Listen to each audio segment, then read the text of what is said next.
Gat mouri sa.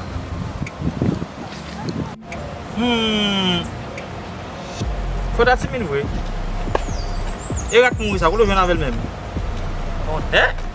Oh my God!